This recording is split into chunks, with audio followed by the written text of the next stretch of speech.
Poland, as you know, is a close NATO ally and has been a critical supporter of Ukraine over the past year. President Biden will thank President Duda and, in fact, the Polish people for the $3.8 billion in military and humanitarian assistance that they have provided to Ukraine over the past year, and for all the efforts that the Polish people have done to generously welcome more than 1.5 million refugees from Ukraine. The two leaders will discuss Poland's important logistical role as well in helping the U.S. facilitate deliveries of military and humanitarian assistance to Ukraine from not only the United States, but from our allies and partners. The President will also have a chance to thank Poland for how they have hosted now an increased number of U.S. forces, including those that are permanently stationed and those who were deployed to Europe as part of our force posture adjustments, the ones that we announced last year following Russia's invasion. There are some 10,000 American troops in Poland right now, most of them on rotational orders. On Tuesday evening local time, President Biden will deliver remarks in Warsaw on how the United States has rallied the world to support the people of Ukraine and as they defend their freedom and democracy. President Biden will make it clear that the United States will continue to stand with Ukraine, as you've heard him say many times, for as long as it takes. And on Wednesday, President Biden will give a chance to meet with the leaders of the Bucharest Nine, otherwise known as the B9. And these are largely the group of Eastern Flank NATO allies who are basically and quite frankly literally on the front lines of our collective defense right now. And he'll do so to reaffirm the United States' unwavering support for the security of that alliance and transatlantic unity. The leaders will discuss our efforts over the past year to strengthen NATO, which is stronger and now more united than it was than it has ever been, and how each of our nations will continue to work together as allies to continue our unwavering support for Ukraine. This is an important trip for the President, and it comes at an important moment.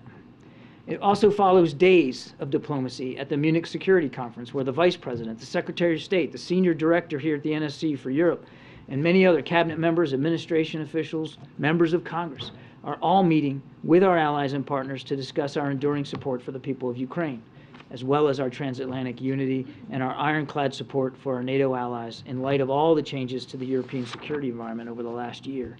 And as the President believes, that security environment has changed.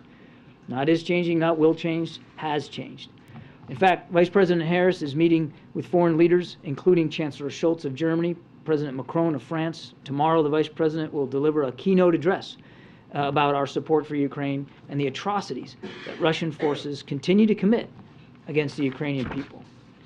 As you all know, close coordination with our allies and partners has been a priority for President Biden since taking office and throughout the past year as we support Ukraine. In addition to his engagements in Poland, President Biden is looking forward to hosting Chancellor Scholz at the White House on March 3rd, and the President will be speaking with a number of our allies next week on the phone, including Prime Minister Sunak of the United Kingdom, President Macron of France, Prime Minister Meloni of Italy.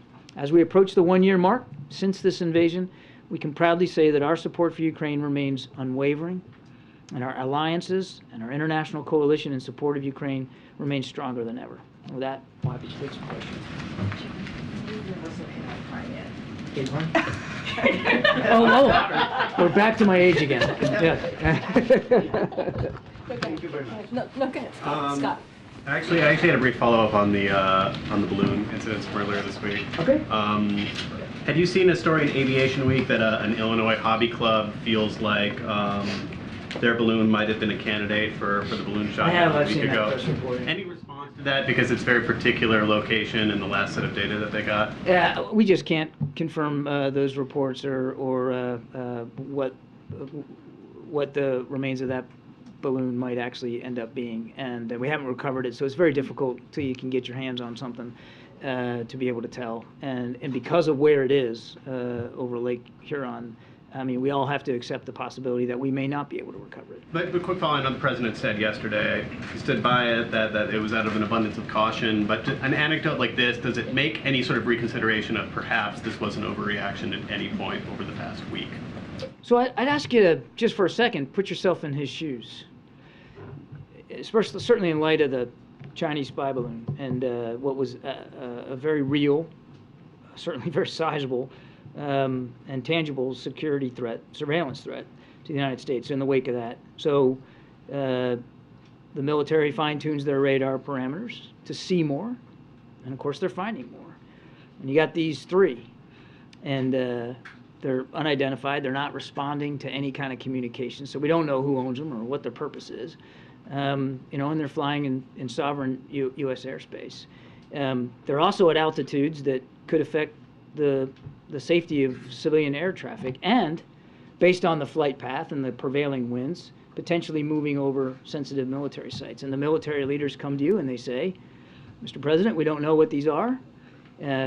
We're concerned about what they could be and about where they could be going and what the purpose might be. And we recommend that you take these down in the interest of safety and security of the American people and out of an abundance of caution. And the President acted on that recommendation because he takes so seriously his responsibilities to protect this country, our secrets, our interests, and our people. So the short answer to your question is absolutely not. Given the situation we were in, the information available, the recommendation of our military commanders, it was exactly the right thing to do at exactly the right time. Now, going forward, and you heard the President talk about this yesterday, we're going to make sure we've got some new rules in place for how we make decisions in future circumstances. That doesn't mean, and it doesn't mean, and you heard the President say this yesterday, it doesn't mean that there won't be additional shoot downs if he believes there's a legitimate threat to our safety and security. But it does mean that we're going to put a new set of parameters on the decision-making process going forward. But just last follow-up on that, everything you just said, can that coexist? Let me rephrase. Was there any feeling of frustration of perhaps this was a $12 hobby balloon from a group of kids in Illinois after the fact? Again, given the information that we had at the time, and the legitimate concerns about potential surveillance in the wake of the Chinese spy balloon, you make decisions based on the best information that you have, and ultimately you have to come down to some core principles when you're making decisions as Commander-in-Chief. And of course, the most core principle of all is safety and security of the American people and our interests. So again, I say to you, the short answer to that is no.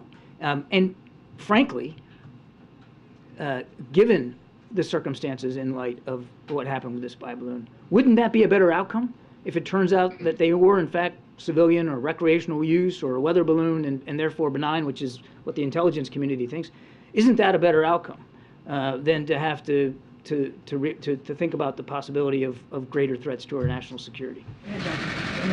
Thanks, Karine. So, John, I take that to mean you guys don't have any plans to reimburse the bottle cap balloon brigade? I don't know of any plans to reimburse. We honestly don't know what this is. More generally speaking, what can you tell Americans about what they should expect in the future, understanding that these new parameters are going to be classified? If they see something in the air, should there be any concern that a missile is going to follow it? Again, we're not going to rule anything out, in or out, in terms of how we're going to treat with additional potential unidentified aircraft. I thought the President did a terrific job yesterday of putting this into some context and making it clear to the American people that their safety will always come first, that these are likely, we're going to find out that they were likely of a benign purpose and not a threat at all. So there shouldn't be any overarching concern by the American people that the skies are somehow full of attack balloons or that they're at greater risk. If anything, you look back at how we dealt with this, again with information that we had that wasn't complete, but yet legitimate concerns about a threat, and dealing with that threat safely and efficiently. Nobody hurt as these balloons were taken down. And I think that should give the American people a measure of comfort and confidence. But the President wants to make sure that as we go forward, we do so smartly and we do so effectively. And that's why he wants a set of new rules determined so that we can now deal with these in a perhaps a different way, go in the future. While we have you here, what can you tell us about this ISIS raid in Syria?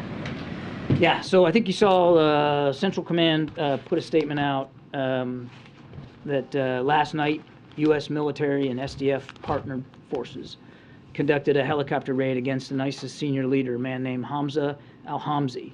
And he was overseeing the group's deadly terrorist network in eastern Syria before he was killed in the raid. As the Pentagon has reported, an explosion during the raid also resulted in 4 U.S. troops and 1 other working dogs suffering some injuries. The troops and the working dog are in stable conditions, are being treated at a U.S. military facility, medical facility in Iraq, and I think the Pentagon will have more information on that. Okay, in the back. Thanks, Karine, and thanks, John. So first, 2 questions. First, will the American public eventually find out what these 3 unidentified objects are, including which companies they belong to or which specific benign purposes they had? We would like nothing better, but I can't sit here and promise you that we'll get to that level of fidelity of detail. A lot of it's going to depend on an ability to recover these 3 objects. And just to remind you, one's on sea ice in north of Alaska in Arctic conditions, extremely bad winter weather up there. They have not been able to really mount anything on the ice to find them now. The other's in the Yukon Territory, thick wilderness, and as of today, I don't believe the Royal Canadian Mounted Police or their investigative organizations have been able to get to it. And then the other one fell over Lake Huron, again, in very deep water. I think the Canadians have decided that they're not going to look for it anymore. I don't believe that the United States has made a call on that yet. So pretty tough conditions, going to be very difficult to find them, let alone, once you find that debris, be able to do the forensics to identify it. So I can't promise you that we'll know definitively one way or the other. Question on President Biden's talk with Xi Jinping. So as the administration is trying to ease tensions, the House Select Committee on China is trying to focus on human rights abuses by the regime by planning hearings, etc. on that topic. Will President Biden bring up human rights issues with Xi Jinping? The president never fails to bring up human rights concern. And when he met with President Xi in Bali, he brought it up then. And it's not just with President Xi.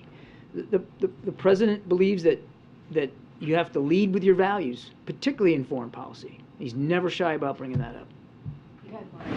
Thanks, Karine. John, what's the likelihood that President Biden meets with President Zelensky next week? There's no meeting. You talking about it on the trip?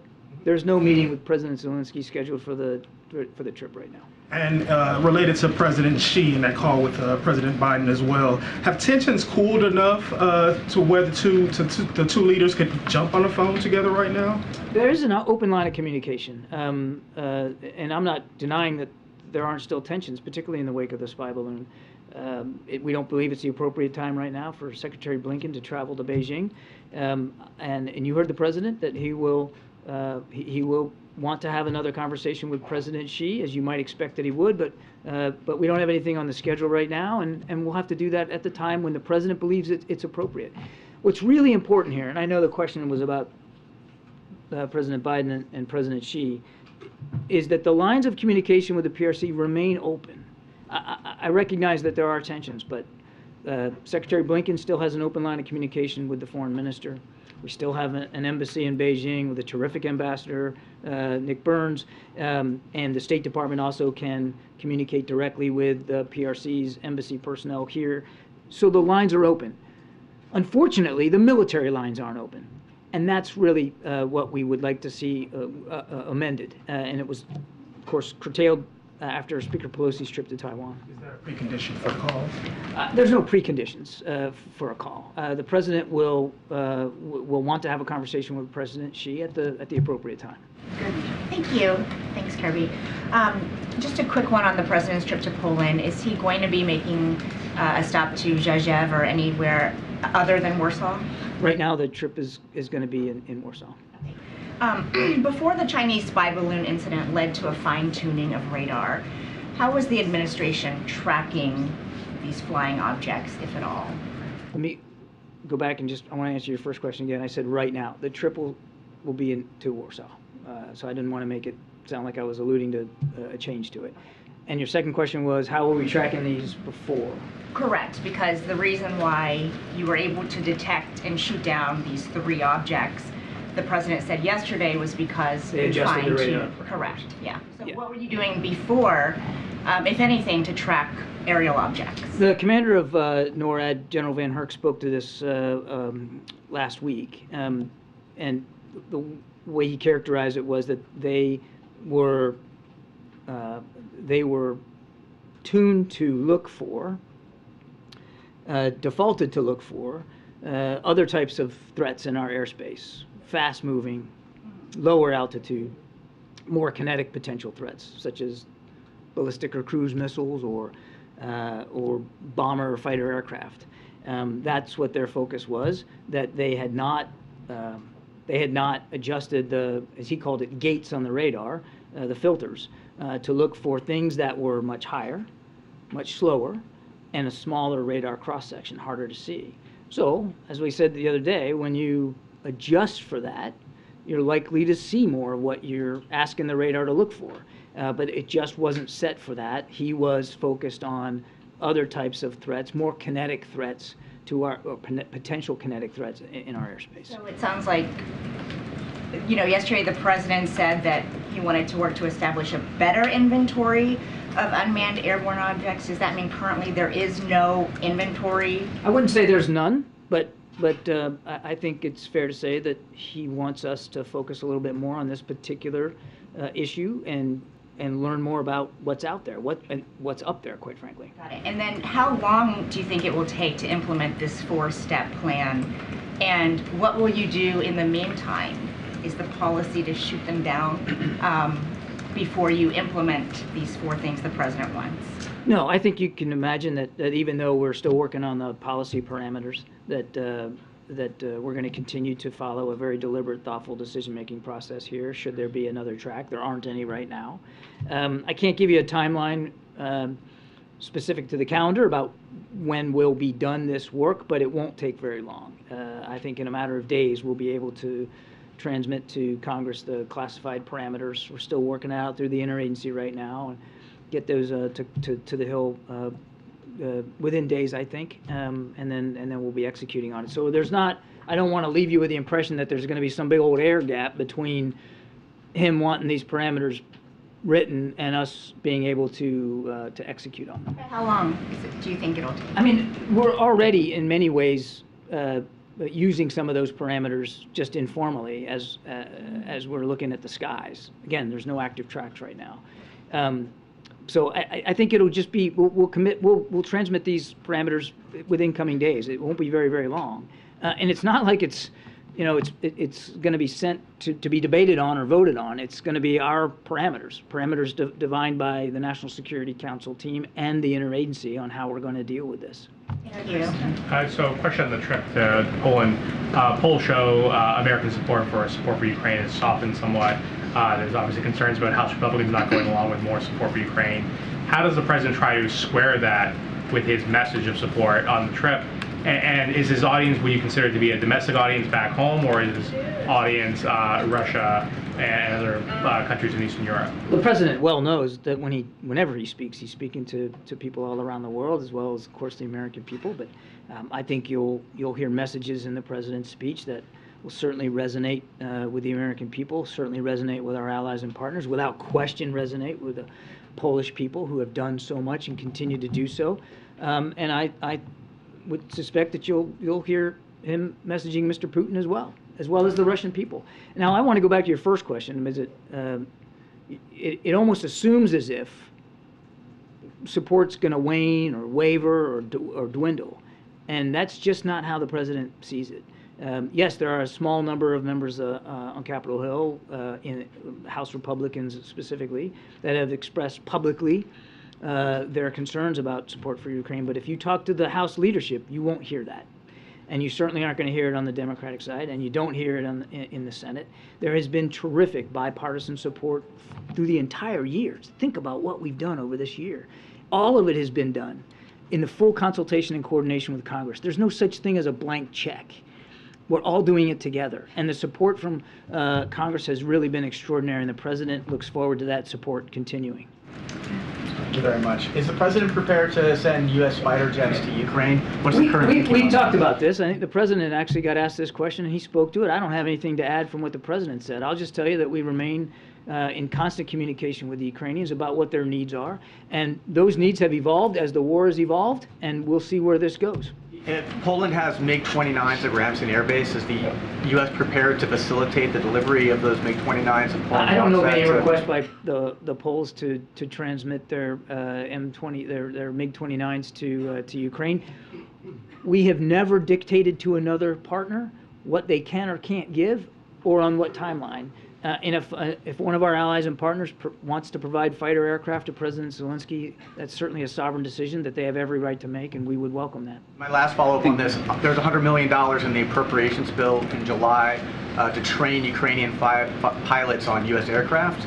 What's the status of that training? There's no training underway right now because there's no commitment by the United States to provide fighter aircraft. But you don't have to have a fighter aircraft to do the training. There's no training underway right now, but fighter pilots. Thank you, Karine.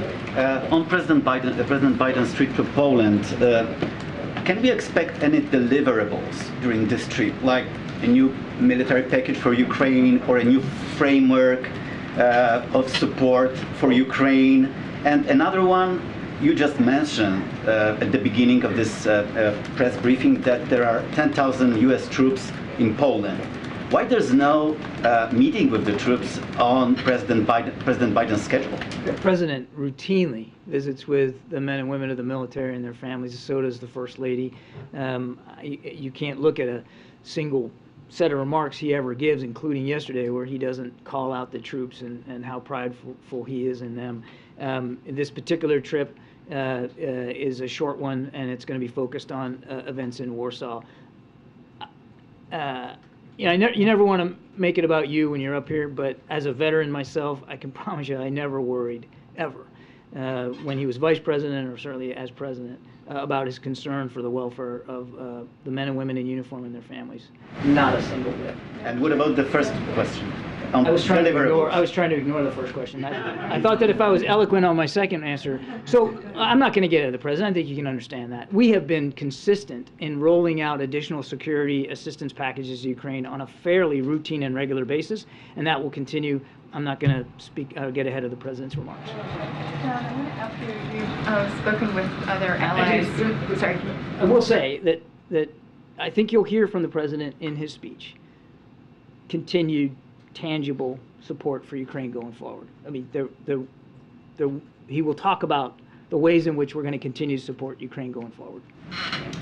So on the balloon question, so you reached out to allies, told them that you believe that these balloons have been sighted over dozens of countries. 40 to 50. 40 to 50. Have you asked other countries to take action against those balloons, and have you seen an increase or decrease in the sightings and the activity since this all became public? No, the purpose was not to ask them to take action one way or another. These are, again, sovereign decisions that nations have to make. It was about informing them of the context, the forensics that we did to learn more about this program and the ways in which their countries may have been overflown in the past. And then just following up on Mark's question, Zelensky today spoke at the Munich Security Conference, and he asked the West, urgently appealed to the West to provide more, bigger, heavier weapons more quickly because everyone fears the offensive that is expected. So, what do you say to Zelensky? What will Harris say when she, is? You can't hardly blame him, can you? I mean, 1 year on, how many millions flown into refuge inside and outside the country? How many soldiers killed? How many towns and cities destroyed? How many hospitals and schools bombed? Can't blame President Zelensky for wanting more, heavier, faster. I mean, he's a commander-in-chief in a time of war, a war he didn't ask for, and certainly there was no justification for it. And we understand that. We also understand the clock, and we know that that time is critical here, particularly the time in the wintertime now, when the fighting is not quite as widespread across the country. There's quite a bit of vicious fighting in and around Bakhmut. In fact, I'd like to talk about Bakhmut in a second, even though you didn't ask about it. So we're going to try to do what we can to use this time to get Mr. Zelensky as much as possible, as fast as we can, so that when the weather improves, and we all have to assume and expect that the Russians will want to go back on the offense. Right now they're fighting over Bakhmut, but it's possible that along that arc, from northeast to southwest, that they may want to renew their offensive operations, that he's ready for it, and that if he chooses to, he can go on the offense as well. You didn't ask about Bakhmut, but I want to mention it just briefly a little bit. I mean, we've talked about Bakhmut in the past. No strategic value to the Russians. seems to be an operation almost exclusively run by Mr. Prigozhin and the Wagner Group, more than it is the Russian Ministry of Defense. They have made incremental gains in and around Bakhmut over the last few days, and we certainly can't predict one way or the other. I mean, it is possible that they might end up being successful in Bakhmut, but it will prove of no real worth to them because it is of no real strategic value. The Ukrainians will continue to maintain, we believe, strong defensive lines across the Donbass, and will be and still are fighting very, very hard for Bakhmut. But I do want to say this about the Wagner Group.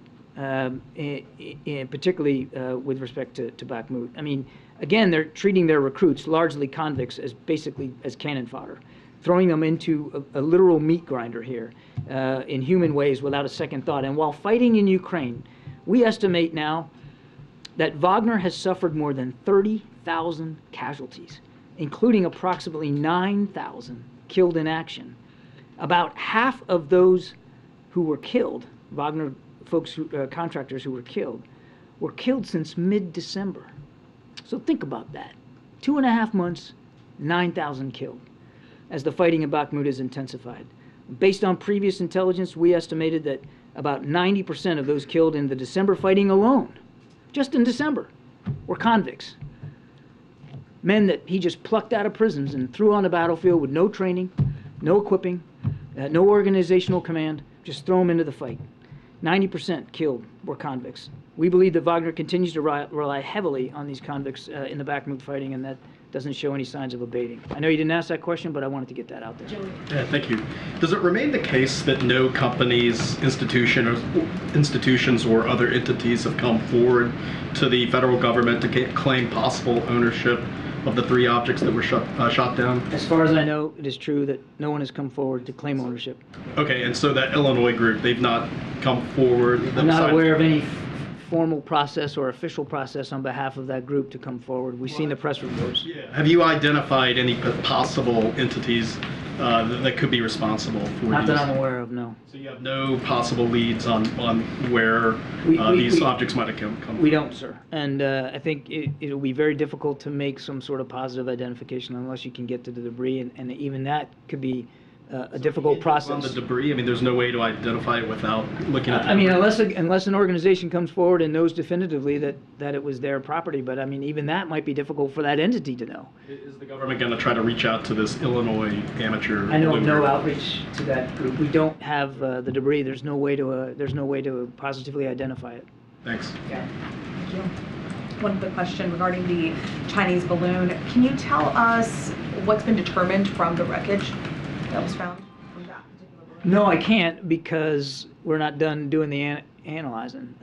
They did finish their recovery operations off the Carolina coast. They got almost all, at least that which was recoverable, and it's quite a bit. It's a significant amount, including the payload structure as well as some of the electronics and the optics. And all that's now at the FBI laboratory in Quantico. They're analyzing it, they're looking at it, and we need to let them do their work in a thoughtful, deliberate way. I want to caveat all this by saying there may be some things we will not be able to disclose, and I think you can understand why that is. But we're going to exploit this material as best we can. We learned our lot already from the balloon by surveilling it while it was flying over the country. We're going to learn even more, we believe, by getting a look at the guts inside it and see how it worked and what it was capable of. What about the information the Chinese were able to learn about the U.S. based on that surveillance? Again, we'll have to get inside it and do the best we can on the forensics of it. That said, we do not believe that they were able to get anything additive to what already they were able to get through other sources, because we could predict its flight path along that jet stream over the continent. Because it was moving slow, we were able to put in place protocols at sensitive military sites in the country, particularly in the Midwest, to limit any collection ability. So we don't believe that the balloon was able to collect anything of great significance, certainly nothing additive to what the Chinese may have already been able to do through other means. Thanks, John, a year ago in Poland, the president said that Vladimir Putin shouldn't remain in power. We were later told that this wasn't a call for regime change. Given that we're now 1 year on, the war has dragged on this time, Is there any change in the U.S. approach? Do you think removing Vladimir Putin from power in Moscow would help bring an end to this war? There's no change in our policy with respect to the Russian government. What could end the war is real simple. I mean, it ain't hard. All he's got to do is take his troops out of Ukraine. They don't belong there anyway. Pull them out. The war would be over. Thank you very much, Karine, and thank you, Admiral. Two questions about this whole series of military shootdowns. First, it defies reason that you would have zero idea what these three objects were, since the fighter jets themselves took video of their sorties. Will you release the cockpit videos from those missions? I'd have to refer you to DOD on that, James, in terms of releasing the imagery. I never said we had zero idea. I said we don't know what they are, and so did the President. The President also told you that the intelligence community's leading explanations at this point are that they were of benign purpose, probably commercial, recreation, or scientific research. But we may not be able to go to 100% certainty on that unless or until we can get to the debris and analyze it. And as I said earlier, that task alone is going to be very difficult. And I can't predict with certainty that we're actually going to be able to get recover the debris. But we never said we had no idea. We can't prove definitively. The intelligence community has helped us try to do some analysis on this, and that's their leading explanation. So you have tried to portray this entire sequence of events as one in which the commander-in-chief demonstrated good judgment at the right time and did the right things. The president's critics obviously see it differently. And what they depict is a commander-in-chief who, according to the Washington Post reporting, was able to track this Chinese spy balloon from the inception of its mission off of Hainan Island all the way to U.S. airspace and across the country. And eventually that was shot down after the Chinese had had a good look at whatever they wanted to see with that balloon, and who then presided over a series of missions in which millions and millions of dollars were spent and missiles were fired at objects that you now concede most likely were benign in nature. And that suggests a commander-in-chief who overreacted after allowing the Chinese spy balloon to do what it did, and then went trigger happy on a bunch of kites and balloons that had no military threat to them. What do you say to that depiction of events? I've already reacted to that exact criticism in the first question of the briefing. I've already reacted to it. No Americans in the air were hurt. No Americans on the air in the ground were hurt. James, no significant surveillance achieved by the Chinese spy balloon. And now we have an opportunity to learn even more about this program, a program that we started to really study in earnest when we came into office. No apologies here. You make the best decisions you can with the information you have, and at the recommendation of the leaders in the Defense Department who are going to have to execute on that mission. The President did exactly that. He put the safety and security of the American people first, and he will never apologize for that. Knowing everything you know now, knowing everything he knows now, would he take the exact same steps and shoot off these expensive missiles at these benign objects? We're going to put some more policy parameters in place, James, to govern the way we handle these going forward. You make the best decisions you can with the information you have at the recommendation of military leaders. I can't say it any more than that. Thank you, Karine. John, you've said often, actually, let me just really clarify one more thing before I move on to Ukraine. Have we I can't imagine anything I said needs to be clarified. Yes. Have we put forward the formal request to the Chinese for the call with President Xi? Okay, so there's no formal request just yet? No. Okay. That doesn't mean it's not going to happen, or the President still doesn't want to talk to President Xi. He will. Understood. On Ukraine, you said often that Ukraine gets to decide when it wants to negotiate. But at this point, is there any serious effort, or is there any effort from the administration side to look at pathways to peace? Do we have any idea of what those pathways to peace might look like? Is it even realistic at this point, absent of Putin stopping his aggression? We're working with Mr. Zelensky on his 10-point proposal. I think you're all familiar with that. And he asked if the United States could devote some of our team to help his team sort of figure out how we can best operationalize that proposal, and that work is ongoing. Okay, and I think part of the problem with the pathways to peace that doesn't seem like it's realistic at this point is, the issue on who keeps what territorially. That just seems like it's way off in the future. Why do you think it's not realistic right now? Well, I don't know. Is it? Do you think that it's realistic? Do you think Mr. Putin has shown even a scrap of interest in ending this war? Like I said, a war could end today? No. And what's he doing instead?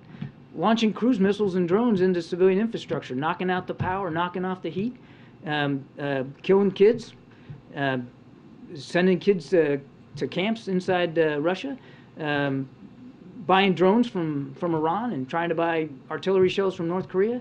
This is not a man who's at all serious about ending this war.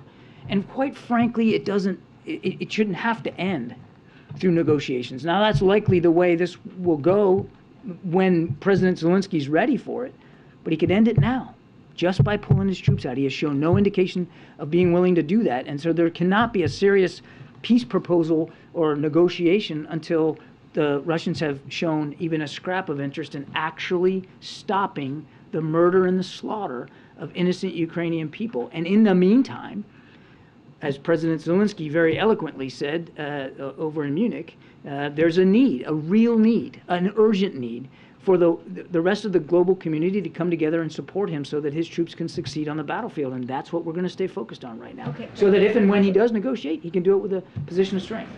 John, one on each topic we've been talking about right here. First, as it relates to the Chinese spy balloon, given the reporting that the U.S. was monitoring and were aware of it since its departure from China, much the same way that they shot it within the 12 miles off the coast of South Carolina. Why not make an active decision to shoot it in the 12 miles or the miles off the west coast as well? Why not shoot it before it was over U.S. land and without potentially a threat?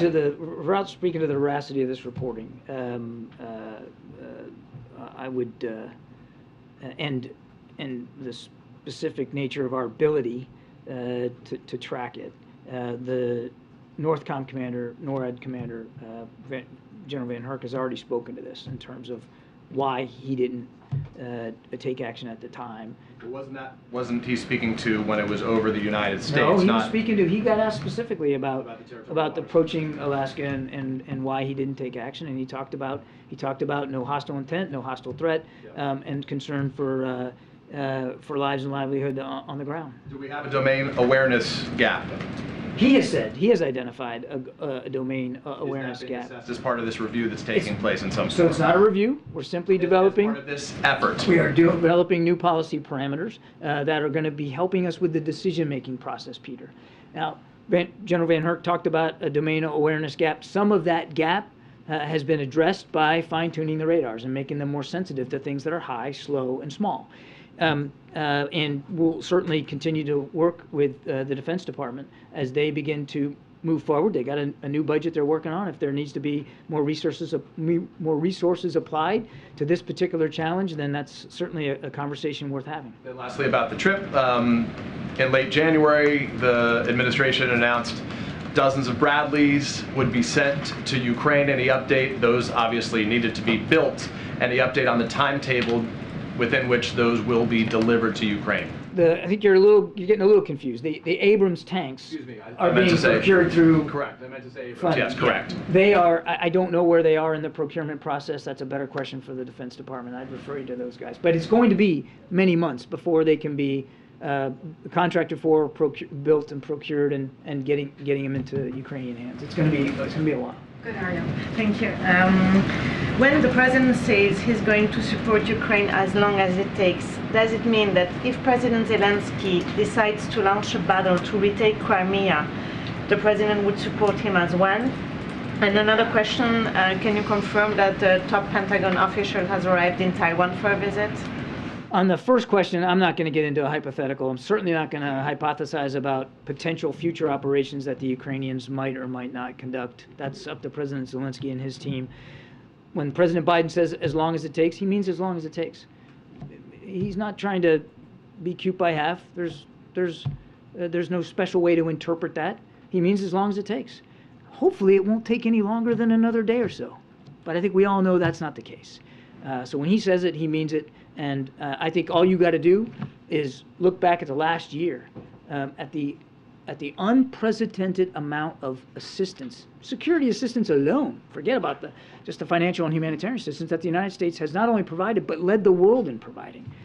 So he stands by that. And I can't confirm your other question. You'd have to talk to my colleagues at the Defense Department. I don't have detail on the schedule. Are you able to provide any update on whether there are discussions of other Western leaders coming to Poland while President Biden is there? There have been grumblings that Rishi Sunak could come. Grumblings? Or Macron. That's the best word I can come up with.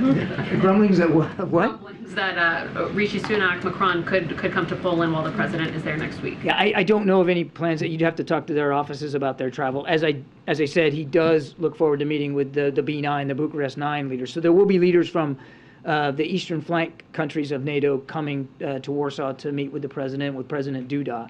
I do not know about. I don't know about anybody others. And then just one follow-up. I did say in my opening statement that he will reach out to Prime Minister Sunak, he will reach out to Prime Minister Meloni of Italy, and he'll talk to President Macron of France next week. He's anticipating conversations with them next week. Okay, thank you. And then does the White House have any sense of when it will need to go back to Congress and ask for another security assistance package for Ukraine? No. I mean, again, hopefully we won't need to. But we'll certainly be prepared to. We are still executing, in the early phases of executing on the appropriated funds we got at the end of the last Congress, which was some $42 billion. Much of that was devoted to security assistance, and as you can see, we've already started sending packages. And we believe that this funding will get us through much of this year, and I just don't have a date certain where I would tell you we'd have to go back. But obviously, if we feel like we need to, back to the President's comments about as long as it takes, we'll do that, and we'll do that at the appropriate time, well in advance of the expiration of any existing funds. Natalie? Priscilla. Priscilla. Yes. Well, welcome Well, to you got close. Thank you. No, not close at all. I was trying to be nice. Well, welcome to the Freedom. Thank you. On next week's visit, are there plans for President Biden to cross into Ukraine? No. And then on the balloons, the protocols and the way they've been adjusted now and how the parameters will be adjusted in the future, does that give the administration confidence that objects that are benign in nature won't be shot down? What I can tell you is these parameters will help us sharpen the decision-making process now that we are looking for more and finding more. And you think, then that's appropriate. But I'd also point you back to what the President said. If he deems something as a threat, he's not going to hesitate. So you're asking me, can I promise that that if you were to take that action, that every single thing would turn out to be exactly what we thought it would be? I can't promise that. All I can promise you is that he will always act in the best interest of the American people, our national security interests, the ability to protect our sensitive military sites and our nation's secrets. That will always come first, and that will always be the default position that he'll take as he makes these decisions. So that doesn't rule out that objects that are You're asking a hypothetical. I mean, we're not even there yet. All I can tell you is that every decision he'll make going forward will certainly be in keeping with these new parameters, but also designed to keep us safe. Thank you. Sorry it takes so long. Are you kidding me? We appreciate it. All right. We appreciate it. Thank you. Thank you so much, Admiral. Have a great weekend. Okay, I just have a couple things at the top. One of them, I'll start off with the Turkey, Syria, and the assistance that we are providing currently after the devastating earthquake. So the U.S., through USAID, is airlifting more than $2.5 million worth of emergency relief supplies to the people of Turkey. As part of the $85 million in assistance, we have pledged to support the people of Turkey and Syria following, again, the devastating February 6 earthquakes. Today, U.S. Ambassador to Turkey, Jeff Flake, met the arrival of the initial delivery of these supplies at Adana Airport while the supplies were loaded onto trucks for delivery to affected communities. Secretary Blinken has also announced travel to Turkey over the weekend. Over the coming days, USAID will continue to transport relief supplies on approximately 10 flights with more than 1.8 million pounds of supplies of kitchen sets, hygiene kits, heavy-duty plastic sheeting for temporary shelters, and high thermal blankets to provide for hundreds of thousands of people. In Syria, we must keep aid flowing so that the Syrian people get the help they so desperately need.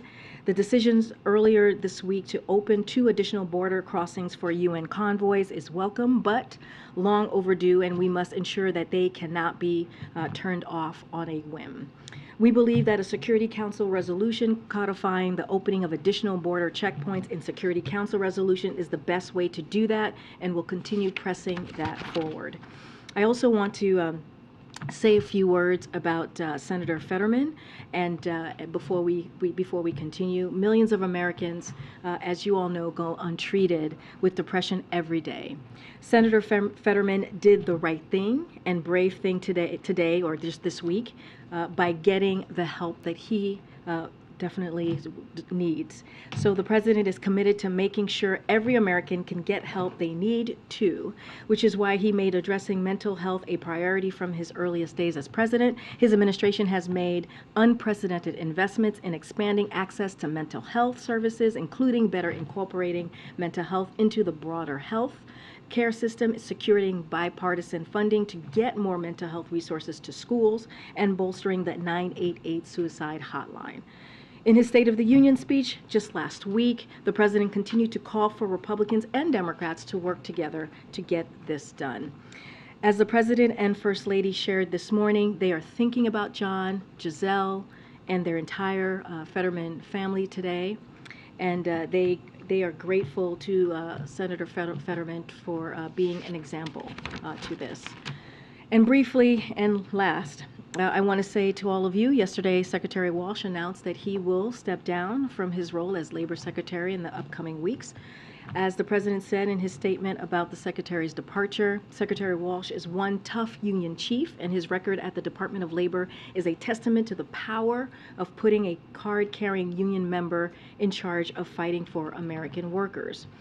Through the Secretary's leadership, the administration has helped unions secure a historic pay raise for rail workers, continued the fight for paid sick days for all American workers, strengthened workplace protections, and ushered a historic surge in union organizing. Secretary Walsh's work has made life better for millions of working Americans and will serve as a model for all future labor secretaries who truly value American working people. We certainly wish Secretary well in all his future face-offs and also puck drops. So good luck to you, Secretary Walsh, and we can start the briefing. Okay. So question on House Oversight Committee wants to examine the U.S. pullout from Afghanistan, a second Republican-led investigation into the withdrawal. Does the White House plan to cooperate in this investigation? How does it feel about it? So I'll say this, we have been providing Congress with information on Afghanistan and the operation for this past year, so don't have anything to add there. As you know, the White House counsel is very much focused on the oversight. They are the ones who are answering questions and dealing with the letter. Certainly we'll take a look at the letter, so I will let them speak to this. And what's the status of the administration's own internal reviews? I want to talk about this. Is that ever going to be finished or released publicly? So it's don't have any update on the review. I know that's been asked a couple of times. I know that Jake Sullivan came and spoke to this some time ago, our national security advisor. Just don't have an update for you all, and once we have something to share, we certainly will provide it. Get an update on for next week. I would have to honestly speak to Jake Sullivan, the National Security Council team, but I know that's come up a couple times here at the podium, and he's spoken to this. I would just have to go back to them and get some information for you. Thank you, Karine. Regarding Senator Fetterman, while the president was at Walter Reed yesterday, did he by any chance see the senator there? I don't have any meetings or conversations with Senator Fetterman to speak to at this time. Okay, and regarding the Memphis police officers charged in the death of Tyree Nichols, as you know, this is a community that's been hurting. I was there in Memphis when the video was released for the funeral. We saw the vice president there. The people there want change in the policing system. Does the White House believe that that can actually happen? And also, what's the White House's reaction to the officers pleading not guilty? So I want to be very mindful because it's an ongoing case, and we are always careful here when there is a criminal investigation or a case moving forward. But I'm just going to reiterate what the president has said before, and nothing can bring back Mr. Nichols back to his family and also the Memphis community. He should be alive today, and sadly his family has to continue continue to mourn the death of their loved one. But we do believe, the president does believe, that Mr. and Mrs. Wells and also Tyree's son, Mr. Nichols' son, and his whole entire family deserve a swift and full and transparent investigation. And that's what the president believes, and that's what should be called for. But I'm not going to get certainly ahead of an investigation at this time. Thank you. Has President Biden spoken to Senator Fetterman's wife since he? I don't have any conversation to read out at this time. As you know, the president has developed a very good, close relationship with the Fettermans over the last several months. You saw the president visit Pennsylvania multiple times during the midterm elections, and so they've gotten to know each other. I think the president and the first lady put out a very heartfelt tweet, just lifting up Senator Fetterman and what he has committed to do for himself, and really speak to an issue that millions of Americans have to deal with every day, and that is incredibly courageous and brave to do. And of course, we wish him a speedy recovery. On the response in Ohio and the train derailment with the hazardous materials, there's federal officials on the ground. How long does the administration expect for those officials to stay there? And can the White House provide any assurances based on the information provided to the White House for the residents in that town? So as I mentioned yesterday, and as you all know, this is certainly a priority for the administration, the health and the safety of the community in East Palestine. Just a couple of things that I want to say at the top to all of you. So we have mobilized a robust multi-agency effort to support the people of East Palestine, Ohio. EPA is helping the state test the water and air, collect soil samples, and screen homes. The Department of Transportation is helping get to the bottom of what exactly happened, what led to the derailment. FEMA has been closely coordinating with the Ohio Emergency Management Agency and federal partners. The governor said just yesterday, asked just yesterday for public health support. And today, as we have announced, and I actually talked about this yesterday, how HHS and CDC were getting involved. And today, both those agencies announced they are deploying a team of medical personnel and toxicologists to conduct public health testing and assessments. So we are committed to supporting the people of Palestine every step of the way, and we are going to be on the ground helping them as long as it's needed. And also we're going to hold Norfolk Southern accountable as well. And we're seeing that accountability. We're already doing that process. Karine, you've got a bunch of personnel changes happening at the White House and openings. How quickly will you be announcing nominees for the Labor Department job and to replace, Lael Brainerd at the Fed? And then just in that context, there's a report out that Carla Frank is also leaving, if you could confirm. Say the last part. Frank is leaving as a political. Okay. Don't have any personnel announcements to make at this time. I can say to you that under the Department of Labor statute, Julie Su will serve as an acting secretary, which is common. But as far as personnel announcement, I don't have anything to share at this moment. Clearly, filling the role filling those two roles are critical and important and a priority. Just don't have to share anything to share at this moment. Let's follow up. What are you looking for in a labor secretary? You talked about what you thought Marty Walsh brought to the job. What are you looking for? Your economic team, you've raised a lot of concerns over the last year about corporate profit taking, about just empowering unions, kind of supporting unionization drives.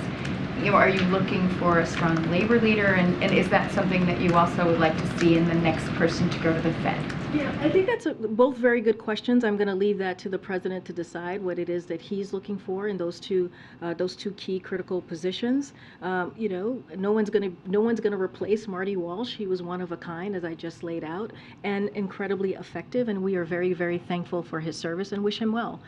So don't want to say that's that's what we're going to be looking for, but also that's for the president to decide. As far as the president's economic plan or how he sees the the economy moving forward. You kind of see that, what he's been able to lay out these last 2 years. And certainly he wants to continue to build on that, continue to build on growing the economy from the bottom up and middle out. I'm not going to get into, into too many details there. As you know, it's the Federal Reserve, so we're always trying to be really mindful there. But as soon as the president has decided who's going to be next to fill those two positions, certainly we will share that. Thanks, Karine. To follow up on that, both the CBC and KPAC have endorsed Julie Su to officially become the next Labor Secretary, in part because, quote, the inclusion of an AANHPI as a cabinet secretary is long overdue. Is she on the president's short list? So not going to get into who's on the president's short list or not, but I do want to address the fact that we recognize that it is a priority for the AAPI community, and we are proud that through our work with members of Congress and stakeholders, we've made the most diverse administration that ever, not even in modern politics, but ever. And and we believe we have, and it's facts, we believe we have a historic number of AAPI appointees at the level, including 3 in cabinet, all of whom are women, which is Vice President Harris, as you know, Ty as well. And so we have a number of AAPI ambassadors like Michelle Kwan and Chris Liu, and it's also about 14% of our appointees identify as Asian American, Native Hawaiian, or Pacific Islander. So this is a president that has made a priority to make sure that he has an administration that looks like the country, and that is incredibly diverse and historically diverse. So that is a commitment that he's going to continue to make. I'm just not going to get ahead of the president's decision at this time. And then switching topics on a topic that you brought up with John Kirby earlier, when you said that neither you or he have hit your prime yet. Does the president have anything to say about this national conversation that was sparked after a claim that was seemingly made in defense of the president that Nikki Haley is not in her prime because women hit their prime in their 20s, 30s, and 40s? You know, I'm not going to comment directly to that. That is something clearly that needs to be addressed by. Right, I only bring it up because you No, brought it up. I'm going to say something. Just give me a second. I have something to say. When you look at this president's administration, and we have talked about the numbers before, there are more women in his senior advisor and his senior staff role than men. And I think when you think about that, you see a president that truly takes pride and takes deep consideration into making sure, and meaningful consideration into making sure there are diverse voices around him, and I think that's important. And so what I want to say is just watch his actions, watch what he's done. You just asked me about Julie Su, and I laid out what the president has done in having the most diverse administration. And so I think all you have to do is look at the numbers, look at the people around him, look what he has been able to do, look how he's lifted up different communities, including women, and I'm just going to leave it there. It is clearly, truly a priority for him, and I'll just leave it there. If I could ask you very quickly about that raid that took place in eastern Syria, just because John Kirby didn't get to it. Has the president been briefed on the circumstances? Has he had any conversations with those who were wounded? Any more detail about his relationship to that event? So the president has been briefed. I don't have anything more to what John Kirby just laid out. I would refer you to the Department of Defense on any specifics on who's been wounded or any details, other details outside of what John Kirby laid out, but don't have anything else. Did the president sign off on that raid? Obviously, it was successful, as the DoD or the CENTCOM reported. Was the president a part of the decision making before it took place? Again, I don't want to get into too much of specifics on this, but when it comes to situations like this, of course, the president is closely involved. Then can I ask you about the First Lady was supposed to travel to Indiana today. She didn't go because her office says that she's not feeling very well. Can you give us any better? Yeah, it's not COVID. Is she okay? What's the going I can on? say from here that it's not COVID. She is under the weather, and I'll leave it there. But is recuperating. I'm not her doctor, so I'm not going to go into specifics on what it is. But I can say that she is indeed under the weather. It is not COVID, and her trip to Indiana that was supposed to happen today will be rescheduled at a later date, and I'll leave it there. Okay, obviously we hope she gets well soon. The last question yes, we should. is about Rick Scott. As you saw, he edited his policy plan on sunsetting federal programs after 5 years to say it now exempts Social Security and Medicare. He says to the president, to Democratic and Republican leaders, that it was never intended to refer to Social Security and Medicare. And the White House is viewed as that end this conversation. Is the discussion over this issue done? What do you think? So I thought you would ask this question, so I have a couple of things to say to the senator. So I'll first say this, that the president congratulates Senator Scott on joining the post-State of the Union red wave, as we have seen from Republicans, acknowledging that they are, in fact, been attempting to put Medicare and Social Security on the chopping block, because that's what they are actually saying, that they were indeed attempting to do that. So for the past year, and we have the facts, the past year he has explained the absence of an exception by saying, if it's worth keeping, we're going to keep it.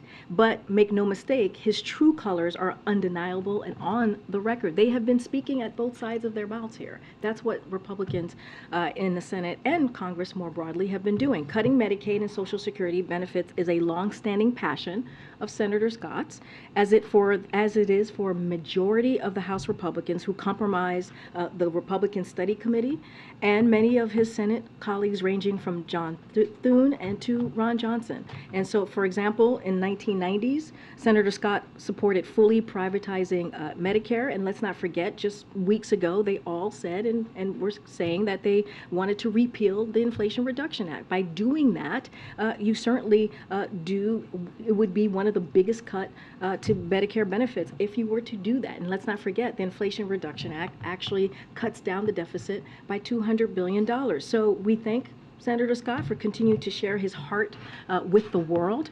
And we, with that, I'll just leave it there. I'm going to go to the back a little bit here. Go ahead. Yes. Thank you, Karine. I wanted to ask about the situation in Ohio. One thing I don't know has been mentioned in the list of agencies that are involved, and maybe it's because you don't have visibility into it, is the Department of Justice. Is the effort to hold Norfolk Southern accountable also extend to potential criminal liability, or has that been ruled out based on the fact that DOJ is not on the list of agencies? So, as you know, there is an investigation underway, but we have done some things to hold Norfolk Southern accountable. Just a couple of things. EPA has secured Norfolk Southern's commitment to cover all the cleanup costs, which is incredibly important, and they're requiring the railroad to document the release of hazardous containments. There's also an active, as I said, investigation underway. Once the investigation is complete, the federal government will use all available and appropriate authorities to ensure accountability and prove all safety. So let's get the investigation going, see where it takes us. But already we are making sure that they are being held into account. On the balloons and the objects, sort of more of a domestic question, does this review or the effort to come up with this guidance and the intelligence regarding future shoot-down protocols, is there anything that extends to the FAA regarding who may be required to file a flight plan, or anything sort of for the public that people who may have small aircraft may need to do going forward? It's a very good question. I'm just going to allow the process to continue, and as soon as we have parameters put forth, we certainly will share what we're able to. Some of that stuff is going to be, some of the information that will be provided by this interagency team will be classified, and we want to make sure that we protect that. And so I'm just going to let the team do its work, and we'll provide more information as soon as we have it. Thank you. So, asking about credit card debt, a New York Federal Reserve study now shows that Americans' credit card debt reached a record level. It also shows that delinquencies are up with that credit card debt, as well as delinquencies on auto loans. Is the president concerned that we're seeing a crack in the economic foundation because of inflation? So, just two things about that particular report. So the report does not just measure borrowing, it measures credit card balances, including spending that it's paid off every month, so that's important to note. And also further, credit card balances relative to take-home pay are lower than they were pre-pandemic. So those are two things that are important to take to account. And let's not forget, as you know, Ed, there are other indicators that we also look at, which is really important. The household net worth is 23% above pre-pandemic level. 51% fewer Americans are entering bankruptcy than before the pandemic. Mortgage, auto, and credit card delinquencies are below pre-pandemic levels. In fact, mortgage delinquencies are near record lows since the start of the data in 2003. And over the last few years, we've seen credit card scores strengthen and expansion of credit. So we also have to look at the other indicators. And so just wanted to make sure that, and I know you do as well, but want to make sure that we point that out too. So the president doesn't see weakness then in the overall economy? No, if anything, I just mentioned where we are. I mean, if you look at past indicators that I just laid out, whether it's household, whether it's mortgage delinquency, we are at levels that we were pre-pandemic. And so I think that matters. And let's not forget, we were talking about the economy moments ago. A lot of that is because of the work that this president has done on the economy, because of his economic policy, because he makes sure that no one is left behind, because he came in at a time where the economy was tanking and was able to turn that around and grow the economy. And so I think if you're looking at the indicators and you're seeing levels pre-pandemic, I think that matters. And so we're going to look at all the indicators and make sure we point out, as you're asking me about this credit card debt record, there are two things that I just laid out, which it does not measure. And so that's also very important to take into account. Okay, Mario. Thanks, Karine. Speaking of the economy, the Congressional Hispanic Caucus today sent a letter to the president urging him to appoint a Hispanic American to fill the vacancy left by Fed Vice Chair Lael Brainerd. Is that something he's considering? Do we have a timetable yet as to when he'll nominate someone? Yeah, my answer is going to be similar to what I gave Andrea, which is I'm not going to get ahead of the president on this at this moment. Clearly, it's an important vacancy that the president is going to make a priority to fill, but just not going to get ahead on what the criteria is going to be, who it's going to be, who's on the short list, not on the short list. I'm just going to let the president decide. And separately, are there any plans for the president to visit Ohio in light of the train wreck? So as you know, the EPA administrator, Regan, was there. He held a press conference just over 24 hours ago while he was in East Palestine. I just don't have anything to share about the president's schedule. As you know, he'll be in Poland the beginning of next week. Thanks, Karine. Just a follow-up on the Social Security stuff as it relates to the debt ceiling. Recently, HHS announced some proposed rates for Medicare Advantage that would result in a $3 billion reduction to the program. I know Becerra pushed back on that characterization, but can you explain how does it square with the president's commitment not to cut Medicare, or are there cost-saving measures in there somehow in the broader program that you wouldn't characterize as a cut if it's a cost-saving measure? I mean, I'm not going to go beyond to what the Secretary Becerra said. What he said is basically where the president is. I want to be very careful here because, and as you know, the president's going to put forth his budget on March 9th, and he'll talk about what he thinks is fiscally responsible and put forth a budget that's fiscally responsible. And he mentioned this in the State of the Union. He's going to talk about how he's going to continue to lower the deficit by $2 trillion, and you guys will see the specifics of that budget when it comes out. And let's not forget, the president also lowered the deficit the first 2 years by $1.7 trillion. So all of that is important as the president is growing the economy and making sure that no one is left behind, that he's also lowering the deficit. And he's doing that with these very historic pieces of legislation that we have seen him sign into law this past 2 years. But I want to be very clear. When it comes to protecting Medicare, when it comes to Social Security, the president is going to continue to fight to make sure that those are not being held hostage by the Republican Party, to make sure that we are fighting for programs that taxpayers, pay into. We're talking about veterans, we're talking about seniors. So this is something that the president has been very clear about. He talked about it this week. He talked about it at the State of the Union. We need to make sure those programs, those life-saving programs for many Americans, millions of Americans, are not played with, just like what Republicans are trying to do. I just laid out moments ago how Republicans have been talking about for years, how they want to cut those really key programs for our veterans, for our seniors. And so the president, again, is going to continue to fight for those. Thank you. Thank you. Earlier today, when the White House released some background information on Ohio, one thing that was said by officials is that if Norfolk Southern backed off the commitment to pay for cleanup, then the administration would be prepared to issue a legally binding order to get reimbursed 3 times the amount.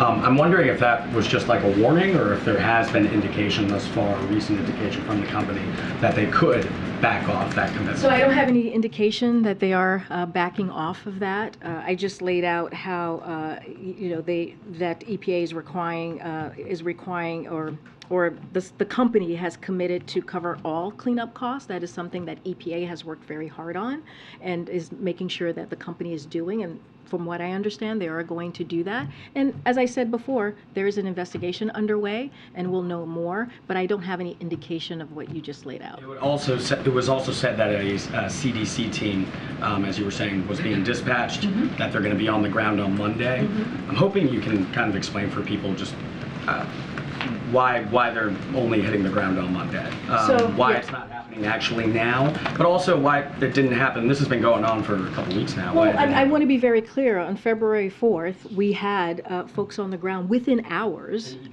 Yeah, EPA team, but this matters, right? This happened on February 3rd, and at 2 a.m. on February 4th, hours after the derailment, the EPA team was on the ground. So I just want to make sure that the American people understand that we did take action and folks were on the ground. So it is like multiple federal agency, again, we're on the ground, not just the EPA, within hours. It is also important to remember that it was a serious accident. And so when these incidents happen, you need to let the emergency response take place. So that is important as well. Senior leadership arriving in those initial days would detract from those urgent response efforts. And when it was appropriate, the EPA administrator went, as you saw him yesterday, and additional agency officials, as you just mentioned, HHS, CDC, will be visiting soon. But the work is happening. We've been on the ground again since February 4th, hours after the derailment happened, and we are committed. We are committed. This is the federal government is committed to making sure that the community gets what it needs, and we'll be there on the ground for as long as it takes. Kirby mentioned humanitarian assistance when he was talking about the president's trip, but obviously the president has talked so much recently about the U.S. security assistance to Ukraine. Last year when he was in Poland, he met with refugees. That was a big part of his message there. How much of this trip will be about that side of it? Will he meet with refugees? Will you add some component like that for this trip? I'm not going to get ahead of what we've laid out. He'll be in Warsaw, as you know. He's going to make a major speech, and he wanted to do this ahead of the anniversary. As you all know, the anniversary will be a week from today of Russia's brutal war against Ukraine. Don't have anything else in any further details to share on that. He mentioned the eastern flank, right? Which is incredibly important to be there to show our commitment to Ukraine, but also our NATO alliance. And so that's what you're going to hear from the president. Don't have anything more to share on any humanitarian aid or security assistance. Clearly, we have done a lot over this past year, and there continues to be bipartisan support as you look at that assistance, and we will always share that with you when we're ready to announce more. But certainly, I'm not going to get ahead of the president from here today. Okay, I'm going to take one more. Oh, okay. Oh gosh, I'll take one more. One more. Somebody hasn't called yet. Go ahead, Alex. I haven't called him. Thank you, Karine. 31 Democrats joined with Republicans to vote against revisions to the D.C. crime bill, and now that heads to the Senate. And there could be, obviously because the margins are narrower, they could reject those revisions as well. I know this administration supports D.C. statehood and sovereignty. At the same time, what does it make of the debate over the revisions to the crime bill and just the issues with public safety in the nation's capital? So Just because you mentioned the House Republican, I just have to say this on the record. It is yet another clear example of why, as you just mentioned, D.C. deserves statehood. That is something that the president has supported since his campaign and will continue to do so. As it relates to the D.C. crime bill itself, look. The president has never been clear that we must do more to reduce crime and save lives, and that's why he's taken those executive actions that he's done the last 2 years. He outlined, as you all know, the Safer America plan. The president believes that making our communities safer requires a couple of things: funding the police and promoting effective prosecution of crimes affecting families today, from gun crimes to carjackings to fentanyl trafficking, investing in crime prevention, including drug courts, mental health, substance use disorder services, homeless services, summer jobs, and mentoring for teenagers and young adults. And so all of these things, community violence interventions, and a fairer criminal justice system, that is something that the president is going to continue to push. The third and last thing I'll lay out is taking additional common sense steps on guns to keep dangerous firearms out of dangerous hands, including banning assault weapons ban, which is something that you heard the president talk about just last week. So look, the president has put forth a plan, a safer community, a Safer America plan, to make sure that our communities are indeed safe. He's taken actions the last 2 years, and he'll continue to do that. And so I'll just leave it there for now. Thanks, everybody. Thanks. See you next week. See some of you in Poland. Thank you.